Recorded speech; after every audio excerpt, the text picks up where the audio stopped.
Welcome back, everybody, to Average Joe Watch Reviews, where we do more than just reviews. If this is your first time on the channel, I welcome you to the Average Joe family, and also, please do me a huge favor, click that like button. That is the most charitable way to help out the channel. So, Matthew & Sons out of Australia lent this prototype into the channel today for us to review. This is not out yet, but should be released shortly. So, this is the new field watch from Matthew & Sons. They've already released the Irukandji diver and the JCB Rose, which is a dress watch. So now they have a field watch. So with no further ado, let's dive into the review. All right, so let's dive into the Arcticus. I'm actually going to put out a trilogy video which actually features all three watches made by Matthew & Sons. So you definitely want to make sure that you are subscribed and hit that notification bell for when that releases. So today, the star of the show is this burnt orange version of their field watch, which is the third model that they have come out with the Irukandji being the first, the JCB Rose being the second, and now this field watch. So they have a diver, a dress watch, and a field watch. What do you guys think will be next? I'd love to hear your thoughts down below. So some specs on this particular watch. We're looking at a Miyota 9039 high beat movement. This does have a screw down crown, and the crown does have a nice coin edge with the signed MAS logo. In order to set the time, you just click it out once. It is a hacking movement, and you simply set the time. You don't have a date to worry about, and just click it back to the first position and squeeze it in and turn in order to get it back in. And let's take a listen to the winding. Not sure if the camera or the microphone is picking that up, but there's absolutely no issue there. It does have good feedback and it's nice and smooth. Bringing the crown back in to the screwed in position is effortless. You see a lot of really nice brushing on this case. This whole watch is just done extremely nicely with the brushing. You even have a brushed bezel.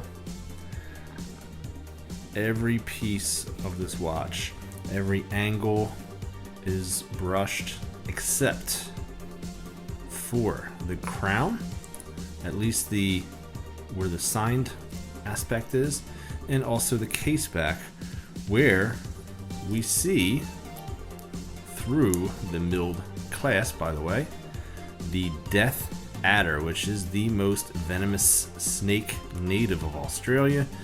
And they also put some really good information back here. I wish that more watch companies would put the movement back there. We also do see that it is 150 meters of water resistance. Now you also notice that these do have drilled lugs. I like that. It makes it a lot easier to switch out your bracelet for a strap or another bracelet. Now in this particular watch, we actually have a dual push button system with the safety clasp, which is different than the Irukandji that has the pressure fit, but it does look very similar. I'll show you guys really quickly what I mean between the two clasps. The Irukandji one has the deeper etching as opposed to this one. This one definitely feels a lot more lightly etched. This one's definitely deeper etched. All right. So just some statistics on this watch here. You're looking at a 40 millimeter case diameter, which is a very, very classic size for a field watch. Some would prefer a 38, but I'm okay with a 40 millimeter, especially on my 7-inch wrist, which I will show you how that looks right here. As you can see, very effortless to go on, and it looks perfect because we're looking at a 47 millimeter lug to lug. All right, and you're also looking at, and you know what, I didn't get that, so I'm going to show you. Actually, you're getting 20 millimeter lug width, but the thickness of the case, you're looking at, that's not correct. Let's see here, or was it? Let's see. Yeah, you're looking at 11 millimeters. Very, very thin profile, which is very nice. You could see how the lugs actually taper down sharply, and you also have, you could take a look at here how the links, you could see that the links, they kind of taper a little bit out, but again, with your 47 millimeter lug to lug, this watch does fit on a 7-inch wrist very, very nicely. Now the highlight to me is this handset. This handset really, you can see that brushing. It's done so nicely. You got the contrast black, the burnt orange flat dial, but a sandwich dial with some lume, and I'll give you guys a lume shot right here. It's a time lapse. I'm not a fan of the lume, to be honest with you. I think and this is a prototype, so I'm hoping that they improve the lume on the production model. If I were to get a color, because this is offered in multiple colors, as I said, burnt orange, coal black, blizzard white, and glacier blue. I'm actually digging the coal black and the blizzard white.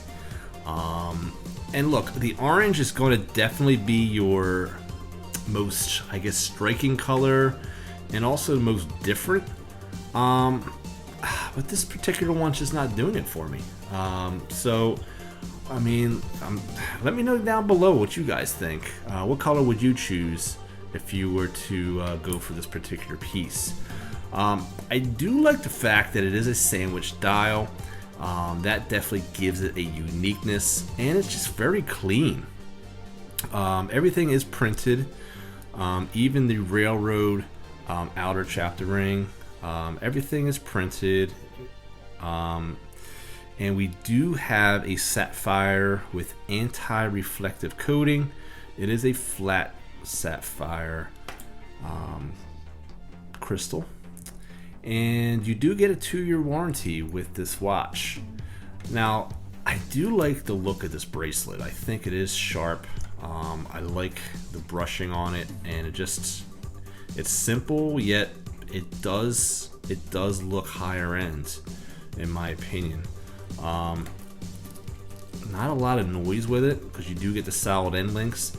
This one does have the pin system, which I know a lot of you are probably cheering for that, because the Irukandji had the double screw system that you needed, the double screwdrivers and a really high level of dexterity to the size. So this one is just a simple pin system, pretty standard. So well, there you go, guys, the Arcticus field watch.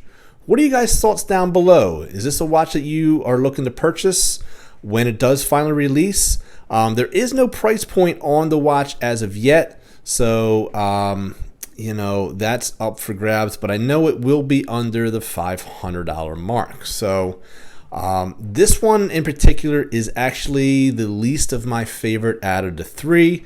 I do own the Irukandji and the JCB Rose, the Irukandji being my one of my favorite divers of my entire collection.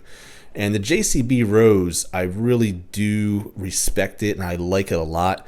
That is a really well thought out watch. But the field watch, I don't know. I really hope that the lume is improved. It definitely is lacking in that department for sure. And I just wasn't liking the burnt orange color. So sorry, Matthew and Sons. This one is a slight miss for me. But to your credit, I love your brand. And the Irukandji is just really great value and one of those watches I love. So I want to hear what you guys think down below. So always remember that there's always time to be kind to one another. Please take care of each other, and I'll see you guys next time on Average Joe Watch Reviews. God bless, my friends.